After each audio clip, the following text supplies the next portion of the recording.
नमस्ते दोस्तों। स्वागत है एएमजी खबर पर। आज हम बात करेंगे भारत के एक ऐसे वीर योद्धा की जिसने बाबर को भी घुटने टेकने पर मजबूर कर दिया। राणा सांगा। 18 जंगें, 80 से ज्यादा घाव और एक ऐसा साम्राज्य जिसने दिल्ली से गुजरात तक दुश्मनों को खपाया। लेकिन आज राणा सांगा को गद्दार कहने का तमाशा शुरू हो गया है। सड़क से लेकर संसद तक हंगामा। आखिर क्या है ये पूरा मामला? चलो शुरू से जानते हैं। राणा सांगा का जन्म 12 अप्रैल 1482 को मेवाड़ के चित्तौड़ में हुआ था। सिसोदिया राजवंश के इस शेर को बचपन से ही युद्ध की ट्रेनिंग दी गई थी, लेकिन मेवाड़ की गद्दी हासिल करना आसान नहीं था। उनके बड़े भाई पृथ्वीराज ने उन पर हमला किया, जिसमें सांगा की एक आंख चली गई। फिर भी 1508 में 27 साल की उम्र में वह मेवाड़ के राणा बने। इसके बाद उनकी वीरता की कहानी शुरू हुई। राणा सांगा ने अपने जीवन में 18 जंगें लड़ी और हर बार अपने दुश्मनों को धूल चटाई। 1517 में खातोली की लड़ाई में उन्होंने दिल्ली के सुल्तान इब्राहिम लोदी को हराया। इस युद्ध में सांगा की एक बांह कट गई और एक तीर से वह लंगड़े हो गए, लेकिन उनका हौसला अडिग रहा। 1519 में गागरोन की लड़ाई में उन्होंने मालवा के सुल्तान महमूद खलजी को हराकर वहां राजपूत शासन स्थापित किया। 1220 में गुजरात पर हमला कर 40,000 राजपूतों की सेना के साथ निजाम खान को अहमदाबाद तक खदेड़ा और उत्तरी गुजरात को मेवाड़ का हिस्सा बना दिया। वह आखिरी हिंदू राजा थे जिन्होंने उत्तरी भारत में इतना बड़ा साम्राज्य खड़ा किया। 1526 में जब बाबर ने पानीपत की पहली लड़ाई में इब्राहिम लोदी को हराकर दिल्ली पर कब्जा कर लिया, तब राणा सांगा ने उसे ललकारा। 1527 में बयाना की लड़ाई में सांगा की सेना ने बाबर को पराजित किया, लेकिन उसी वर्ष खानावा की लड़ाई में उन्हें पराजय का सामना करना पड़ा।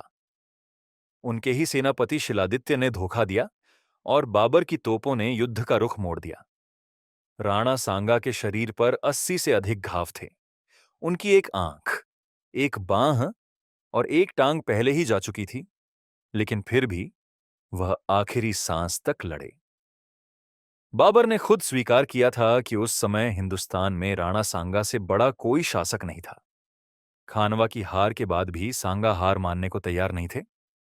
वह दोबारा बाबर के खिलाफ युद्ध की तैयारी कर रहे थे, लेकिन 1528 में उनके ही कुछ सरदारों ने उन्हें जहर दे दिया, क्योंकि वे और युद्ध नहीं चाहते थे। 30 जनवरी 1528 को राणा सांगा की मृत्यु हो गई। उनकी मौत के बाद बाबर ने मालवा पर कब्जा कर लिया, लेकिन सांगा की विरासत खत्म नहीं हुई। उनके पोते राणा प्रताप ने भी मुगलों से जमकर लोहा लिया और अपनी स्वतंत्रता की रक्षा की। सांगा ने न केवल युद्ध में, बल्कि कला और संस्कृति में भी योगदान दिया। उनके दरबार में मलिक मोहम्मद जायसी ने प्रसिद्ध काव्य पद्मावत की रचना की। अब बात करते हैं हालिया विवाद की। मार्च 2025 में समाजवादी पार्टी के सांसद रामजी लाल सुमन ने संसद में कहा कि राणा सांगा ने बाबर को भारत बुलाया ताकि वह इब्राहिम लोदी को हरा सके। एक तो ये बीजेपी के लोगों का तकिया कलाम हो गया है सभापति महोदय कि मुसलमान इनमें बाबर का डीएनए है। उप सभापति महोदय मैं जानना चाहूंगा कि बाबर का डीएनए मुसलमान में है। हिंदुस्तान का मुसलमान तो बाबर को अपना आदर्श मानता नहीं है, वो तो मोहम्मद साहब को अपना आदर्श मानता है, सूफी संतों की परंपरा को अपना आदर्श मानता है। लेकिन सभापति महोदय मैं जानना चाहूंगा कि बाबर को लाया कौन? बाबर को इब्राहिम लोदी को हराने के लिए राणा सांगा लाया था। तो मुसलमान तो बाबर की औलाद है और तुम गद्दार राणा सांगा की औलाद हो, ये हिंदुस्तान में तय हो जाना चाहिए। अगर बाबर की तो आलोचना करते हैं, राणा सांगा की आलोचना नहीं करते। सभापति महोदय ये बहुत सभापति महोदय इस देश की एकता आप अनुभवी आदमी है, बातचीत में संसदीय मर्यादाओं का ध्यान रखें। संसदीय मर्यादाओं का ध्यान रखें। जो भी चीजें संसदीय मर्यादा के अनुकूल नहीं है, आजादी की लड़ाई में गुलामी की थी सभापति महोदय। Your time is over, you please sit. इस बयान ने राजस्थान और उत्तर भारत में जबरदस्त आक्रोश फैला दिया। करणी सेना ने इसका कड़ा विरोध किया और सुमन के आगरा स्थित घर पर हमला कर दिया। उनकी गाड़ियों को तोड़ा गया और प्रदर्शनकारियों ने उनके खिलाफ नारेबाजी की।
करनी सेना के महिपाल मकराना ने चेतावनी दी कि अगर उनके समाज के लोगों को कोई नुकसान हुआ तो पूरा देश जल उठेगा। निर्देश है कि हमारे समाज के खिलाफ कोई भी बोलेगा तो क्षत्रिय और क्षत्राणियां एक साथ हम विरोध करने में सक्षम है और मुंह तोड़ जवाब देने में सक्षम है। एक बार नारा लगा। सुमन ने कहा, इतिहास को नहीं झुठला सकता, नेहरू की किताब में भी लिखा है। देखिए, जहाँ तक माफी का सवाल है, इस जन्म में तो मैं माफी मांगूंगा नहीं, अगले जन्म में मुझे पता नहीं मेरा क्या होगा। और माफी मांगने का कोई सवाल नहीं है, लोगों को सही बात सुनने की आदत डालनी चाहिए। बाबर को राणा सांगा ने बुलाया इब्राहिम लोदी को हराने के लिए, जो सच्चाई है। और कहीं न कहीं राणा सांगा को यह गलतफहमी थी कि ये बाबर लुटेरा है, ये लूट के भाग जाएगा और राज हम करेंगे। इनमें दोनों में करार हुआ था कि इब्राहिम लोदी पर हमला करेगा बाबर और राणा सांगा हमला करेंगे आगरा पर। राणा सांगा ने अपना वादा पूरा नहीं किया। बाद में जब दोनों में मनमुटाव हो गया, वो करार टूट गया, तो बाबर और राणा सांगा की जंग हुई खानबाग के मैदान फतेहपुर सीकरी में।